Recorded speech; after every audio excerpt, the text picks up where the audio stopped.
Dr. Miller is a graduate of Brown University, Warren Alpert Medical School. He holds a degree in psychology and medicine. Presently specializes in behavior and forensic medicine in Cambridge, Massachusetts. For 30 years, he was a clinical instructor in medicine at Hartford Medical School. His medical interests include clinical reasoning and medical decision making.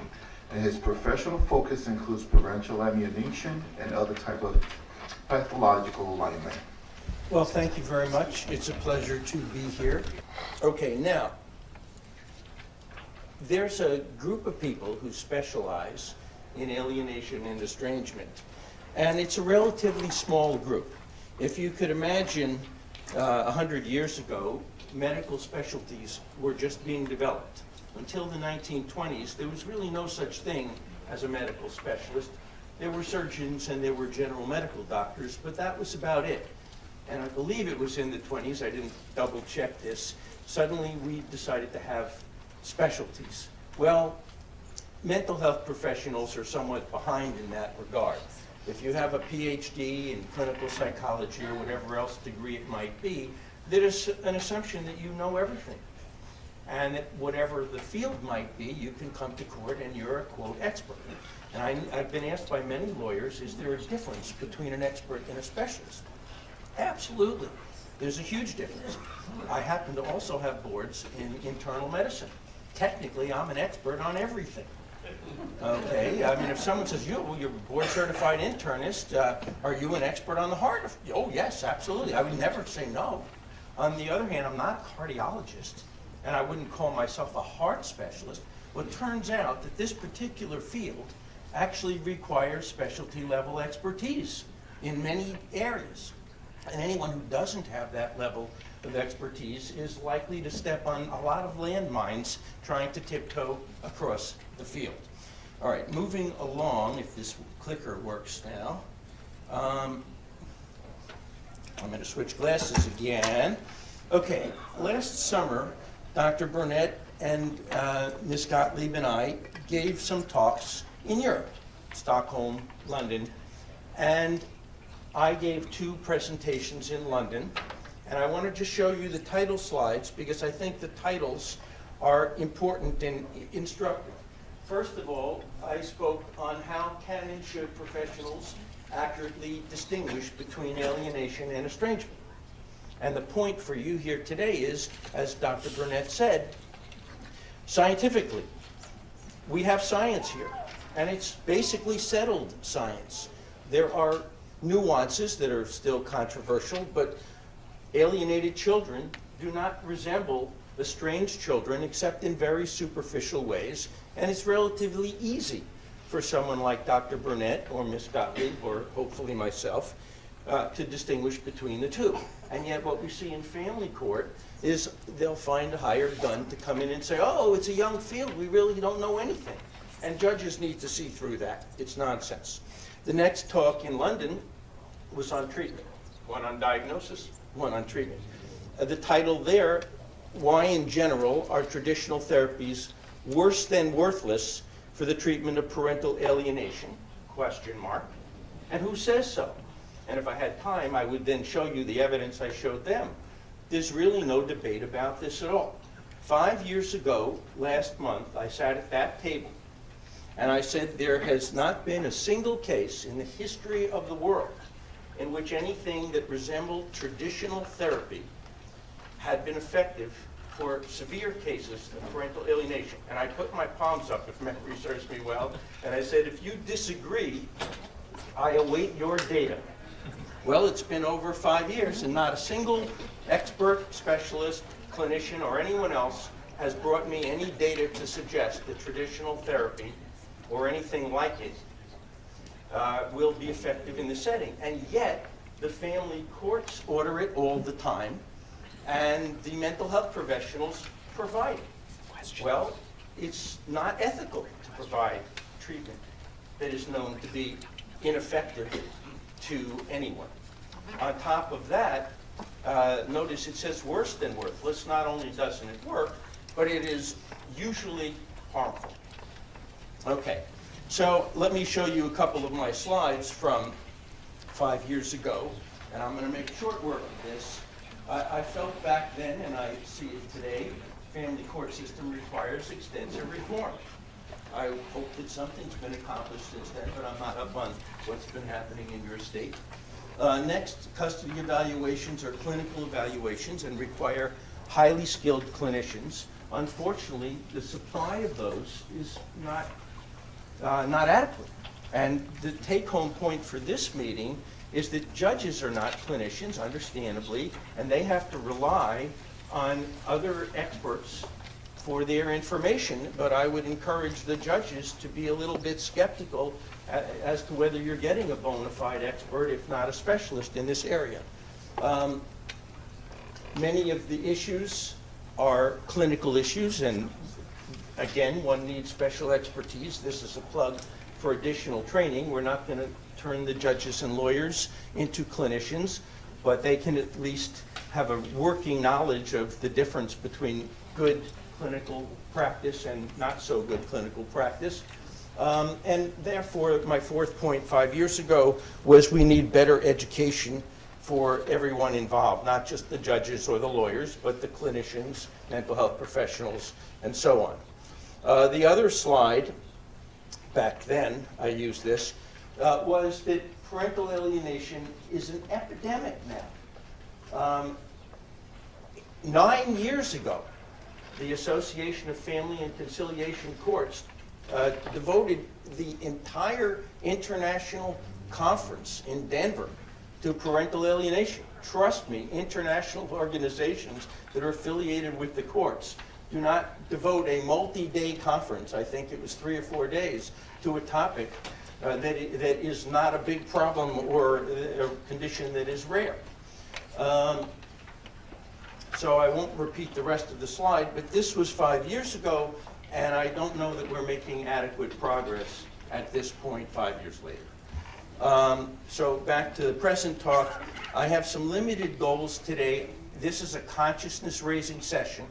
I realize I can't do justice to pretty much anything, but I can hopefully raise awareness.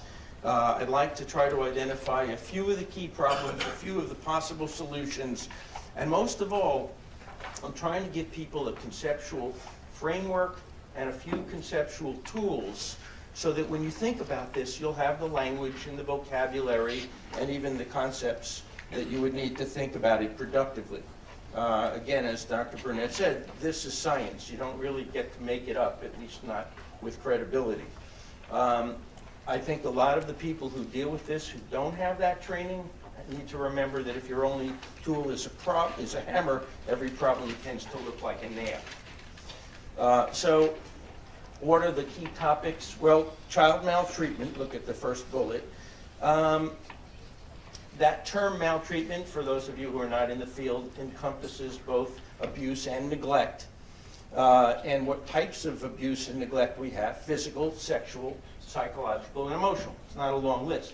The take-home point here is that we have a mountain of research, tens of thousands of high-quality, tens of thousands of subjects, high-quality studies to show that psychological and emotional abuse are at least as risky and damaging to children as physical and even sexual abuse. Now, I made a statement like that in court a year or two ago, and opposing counsel said, that's an insult to the victims of sexual abuse. No, that's an empirical observation, and it's a fact. If you track these people, and we have the studies, famous ACE study from 20 years ago, ACE stands for Adverse Childhood Experiences, 1998, if you're looking this up, first author is Felitti, found that adverse childhood experiences were major risk factors for premature death from physical illness in adulthood. Heart disease, lung disease, cancer, and so on. There were over 9,500 children in that initial study alone. We're talking tens of thousands of children. We know what the outcomes are. And the outcomes for adverse childhood experiences are, number one, poor, and number two, just as poor from psychological and emotional abuse as physical or even sexual abuse. I'm repeating myself on purpose. So if you're a judge, and I hear this all the time, oh, Judge Smith isn't going to believe that this is abuse if it wasn't physical. That's not okay anymore. This is not 1985. So I don't mean any disrespect there, but there's science here, and we need to have the science inform what happens in family court. Briefly, I'll give you a few definitions. If you look at the slide, child alignment is a general term. Sometimes it's normal. I tend to like my mom better at the age of 3 than my dad, for obvious reasons. When I grew up, I realized they were both wonderful. Parental alienation, estrangement, Dr. Burnett defined those. Another big deal, however, is pathological enmeshment. A lot of the kids are enmeshed with the other parent, which in brief means that the parent has essentially engulfed the child. I like to say mind, body, and soul, obliterated any boundary between the parent and the child, to the point where the child is a companion and a friend, not a child. The child's there to meet the parent's needs, and not the parent meeting the child's needs. And this is a horrible adverse childhood experience.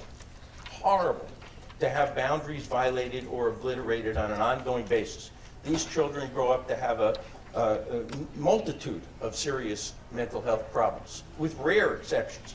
So again, there's a dismissive attitude that I see in family court, as if, you know, I've been a judge, or I've been a lawyer, or I've been a therapist for a long time, and that's enough to handle this type of a thing. All right, the final bullet, domestic violence. I'm going to speak about that later, shortly, but just to foreshadow, a lot of the domestic violence people who are admirably speaking out against domestic violence tend to be dismissive of parental alienation, and they claim that it's just a bogus defense for abusive parents. Well, you know what? That's like saying, I believe all lumps in the breast are benign, or I believe they're all cancer, and not making an attempt to distinguish one from the other. We have the science to tell what's going on in a given case. The answer is not to dismiss the other side's positions. They're both very important, critical, and the idea is to bring in someone with the expertise who actually knows how to tell one from another. So I have this slide to set up the fact that there are many, many types of people who work for the court. Take an eyeball at that, and I want to say something about it. This has been studied, and what I mean by this is the expertise of mental health professionals. Here's one study. If I had an hour or two, I could give you many studies. This one is by Timothy Baker, no relation to a prominent doctor, Amy Baker, who does PA research. And Baker, 10 years ago, published a study with the following conclusions. The short version is that clinical psychology seems to be locked in the pre-scientific era. It is practicing, or most clinical psychologists are practicing at a point in time that was similar to where medicine was about 100 years ago. I don't consider that a joke. I consider that an accurate assessment of the situation. And I apologize in advance to clinical psychologists who are offended by that. But they put a number on it, and they said about 80% of clinical psychologists, when given a choice between science and their own intuition, will go with intuition and reject the science.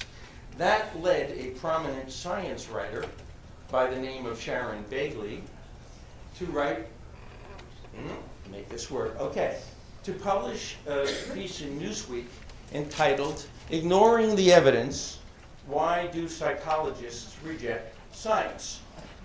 I'll read a little bit of this. When confronted with evidence that treatments, I have to read it from here.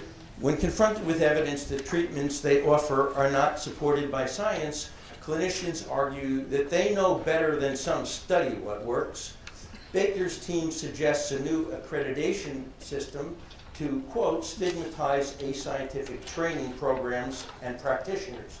That may produce a new generation of therapists who apply science, but it won't do a thing about those now in practice. I submit this for the benefit of judges and of other decision makers in family court who, understandably, if I just do what Dr. Jones says, I can't be criticized. But that's a problem if Dr. Jones is in the 80% of people who don't believe in science, 80% of psychologists. And I don't think lawyers do a whole lot better here, just so I don't fail to insult anyone. Now, Walter Mischel is one of the most influential living psychologists. He wrote an editorial to accompany the original study, and to just do it no justice, one sentence was, "The disconnect between what clinicians do and what science has discovered is an unconscionable embarrassment." Mischel, by the way, was the principal investigator behind the famous marshmallow experiments in the 60s, 70s, and 80s. All right, moving along. Max Planck, Nobel laureate in physics, once said, "An important scientific innovation rarely makes its way by gradually winning over and converting its opponents. What does happen is its opponents die out." And so I am not all that optimistic that we're going to get people to change. I hope so, but we may have to wait a while for the new generation to understand this from the start. Shifting gears, one of my messages that we have science and we need to apply it. I think people need to ask when they're hearing expert testimony or reading a GAL report or whatever, is this science or pseudoscience? Is it science or is it a belief system? Or is it ideology masquerading as science? And those things run rampant. I think another problem is pseudo-controversies. We still have people testifying that PA doesn't exist, that PA is a scam, that abusive parents use to take custody away from fine parents. It's not a syndrome and so forth. I'm not going to dwell on this, but beware of pseudo-controversies as well. I was personally in court recently when a judge who would later issue an unconscionable ruling waved his hand and said, "Well, I know it's controversial," as if, well, it's controversial, I'll throw it out. Well, there's a lot of pseudo-controversies in this field. All right, so there are some standard of practice issues. I don't want to waste too much time on this either. Just look at the bottom line. In medicine, we don't use quality assurance anymore, believe it or not. There's a feeling that nothing can assure quality. Instead, we've substituted CQI, which is continuous quality improvement, which means you're always critiquing yourself. The patient didn't live. What could we have done better? Bill, you should have given the adrenaline sooner. And the key point is no one gets defensive about that. I've tried to do this with attorneys and others in the field, and everyone's back is up, and I can't even point out the simplest mistake without having people walk out of the room or attack me in return. So how much time is left now, just so I'll know where I am? 8 minutes. 10 minutes, okay, good. So one of the things that I observed many years ago, and I spoke here about 5 years ago, is that parental alienation is the most counterintuitive thing I've seen in all of clinical practice, not just in psychiatry or psychology, completely. And people think, when I say that, I'm warning them to be careful. So I'm not warning you to be careful, or if I am, I'm going much beyond that.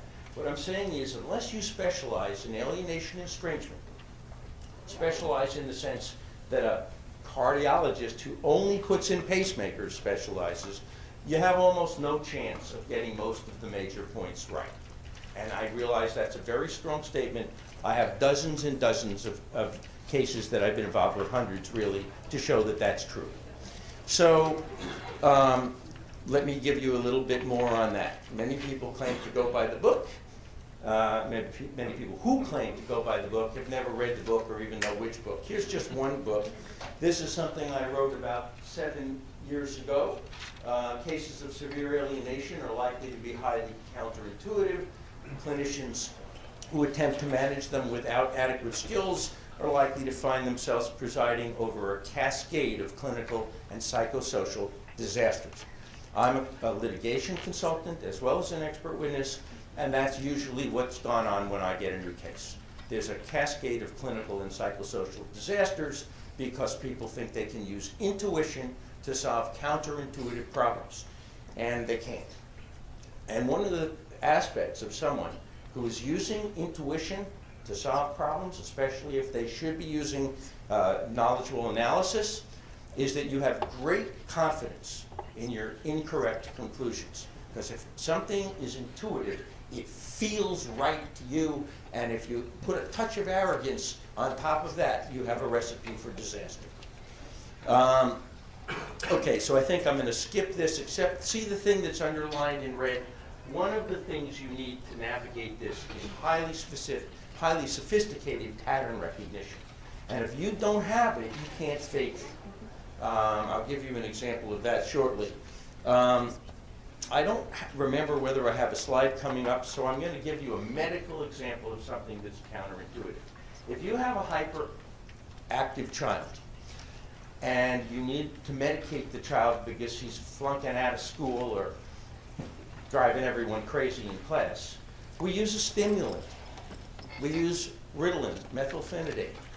Now, imagine family court where they hire someone to say, oh, that would be horrible. You're going to give the boy a stimulant? Are you crazy? And then they bring in Dr. Burnett, who says, well, I know it's counterintuitive, but that turns out to be the treatment of choice. If I were the judge in a case like that, and I had no real training, I would not listen to Dr. Burnett. I would be thinking, well, yeah, that's crazy. You want to give a stimulant to a hyperactive child? No way that's going to happen. Can't really fault the guy, but that's my plea for better education. That's using intuition in a situation where it's going to fail you. All right, so let me give you 6 counterintuitive arguments that we see related to parental alienation. But I must stress, these are just illustrations. I don't really see myself talking about PA today. My main message is this is an example of the kind of thing that happens all the time in family courts. Not just here in Connecticut. I've got cases right now in 6 or 7 countries, at least a dozen states. No place is any different. I think you guys might be a little behind the curve in some ways, maybe ahead of the curve in other ways. But these are general illustrations of why you need better training for your courts and related professionals. First of all, most judges and most professionals use what we call the high conflict model. That simply holds that both parties always participate. If only these people could put their children's needs ahead of their own. If only they could love their children as much as they hate each other. And this is a disaster. And I don't know that I've ever met a judge who didn't use this model. Maybe a few of them override it, but it isn't very many. And this is a good example of using intuition instead of knowledge base.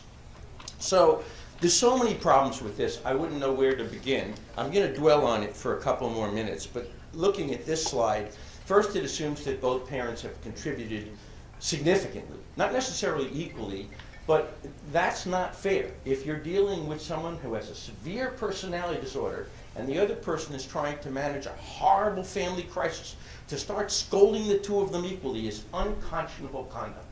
And even if you're doing it from a lack of understanding, it's still not okay.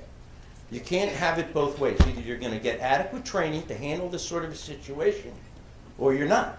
And if you decide not to have the training, then you can't really say, well, gee, no one told me, or at least not with credibility. So again, you can eyeball the rest of the slide, but this is a recipe for disaster, to use the phrase again. Here are some of the types of things that you see in court in terms of personality disorders. There are many other types of mental disorders, but personality disorders are very common in family court.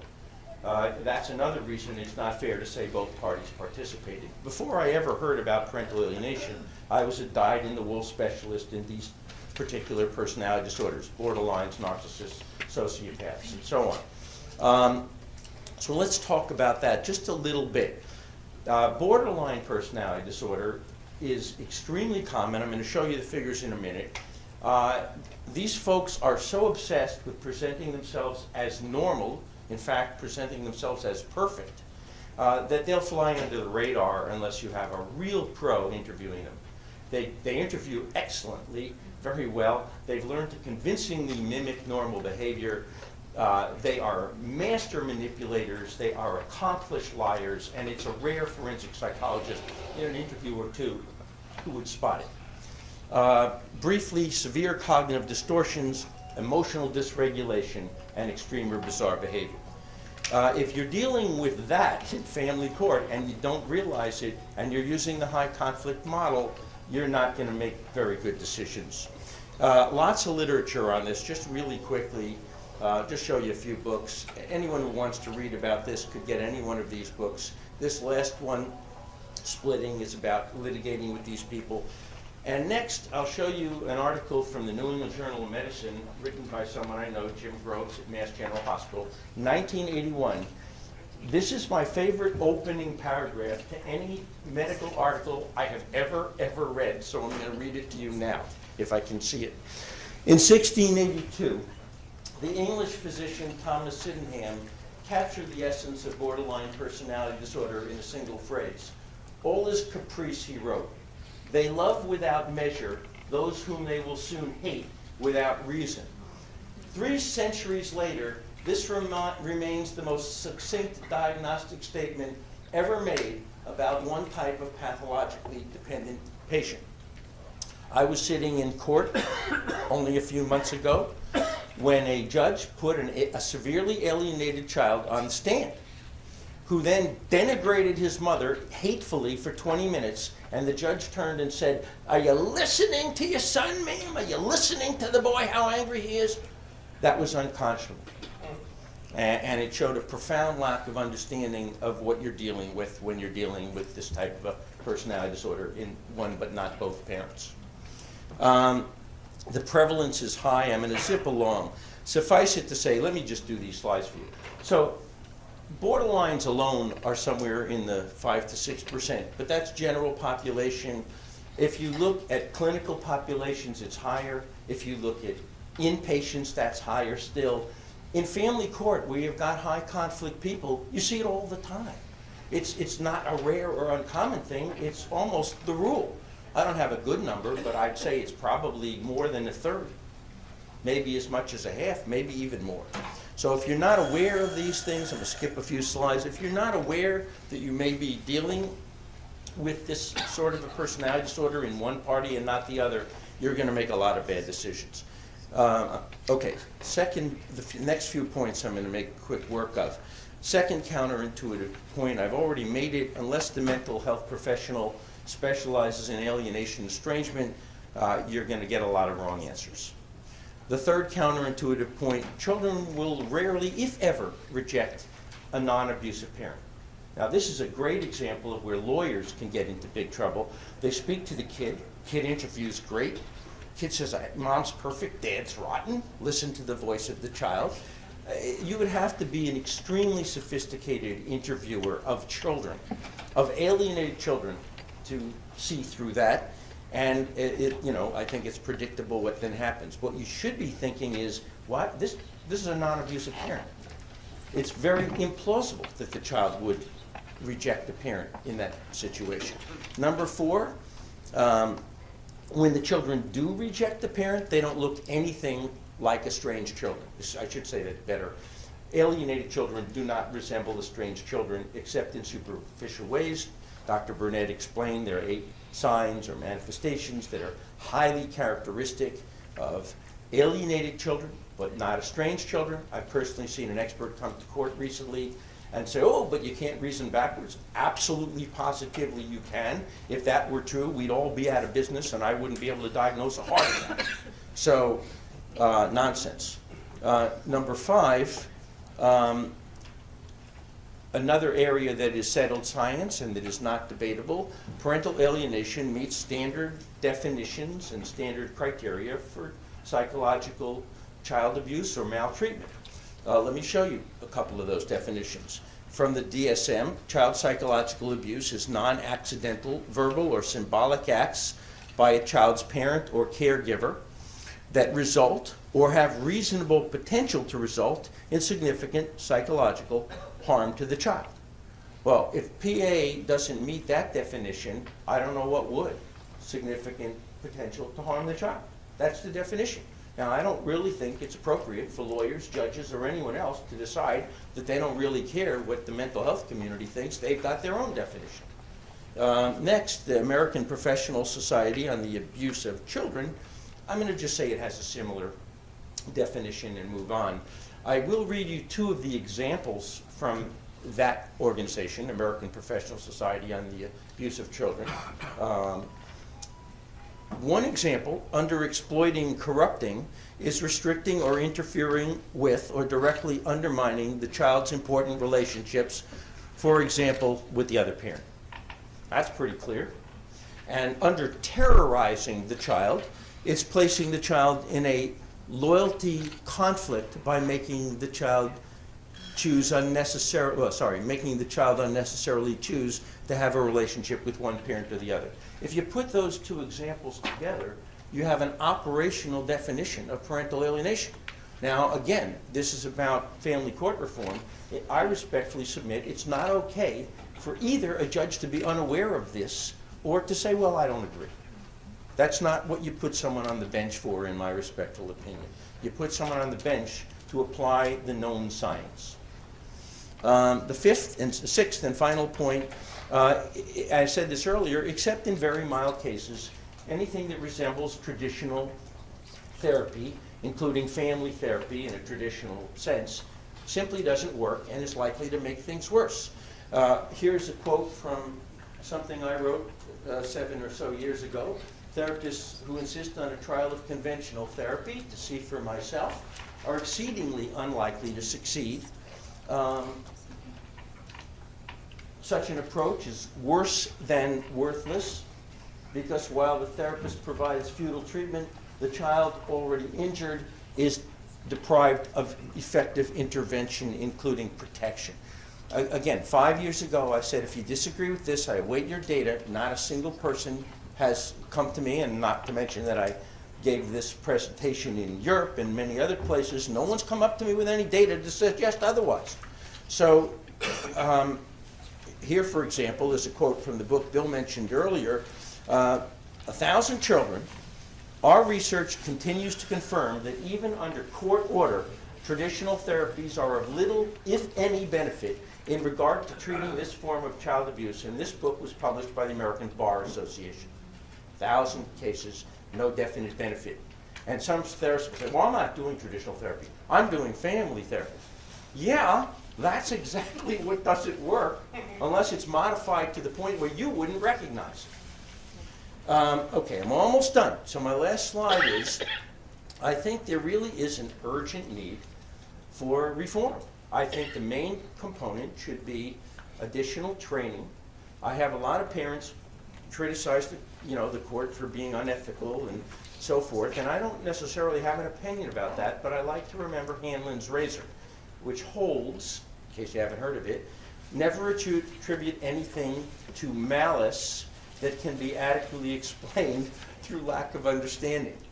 And I have to tell most of my clients, no, this is an educational issue. Most of these are good people, but they're practicing outside the limits of their core expertise, and the answer to that is education. And that's what I like to see myself as, being a medical educator. So thank you very much. Appreciate it.